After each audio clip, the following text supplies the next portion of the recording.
Why 80s babies are different than other millennials. This one's for all of us who grew up at the cusp of modern technology. As a child growing up in the 1980s, our life was vastly different than from the world we know now. We have suddenly become one of those old people who lived before the internet was a thing.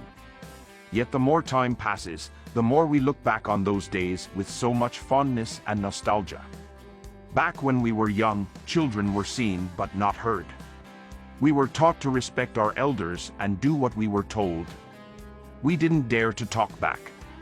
Parents didn't pamper kids and children didn't think they had rights.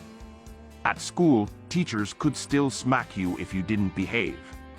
And parents never complained about the discipline system at school or report cards. Kids were encouraged to go outside to play after school in the streets and expected to be home in time for dinner. We wouldn't wear watches, so the moment the sun went down and street lights came on, that was our signal that our outside playtime was over. We rode our bikes everywhere throughout the neighborhood. We didn't wear helmets. We didn't wear knee pads or elbow pads. We didn't have booster seats. If we got grazed knees, our parents didn't always bother with band-aids. We would walk home alone after training and parents would assume we would get home safe. Back then, there was no internet. There certainly wasn't anything called Wi-Fi. There were no iPads. There were no mobile phones. Phones were attached to the wall with cords, which meant you couldn't move more than 2 meters from the kitchen or living room. Every conversation happened in the center of your house with your whole family listening in. You had to write letters to your friends and family members overseas because phone calls were too expensive. Every teen girl had a pen pal that they confessed their deepest secrets to. We had diaries that we kept hidden under the mattress of our bed. For some reason, we all thought that was the best hiding spot in the world when it was obviously not. If you wanted to listen to your music, you either turned on the radio or listened to your cassette collection. Our Walkmans were our most prized possessions, though they needed plenty of batteries to keep them running. We would wait all day just to record our favorite song on our blank cassette. There was no social media. You had no idea what your friends were up to on the weekends.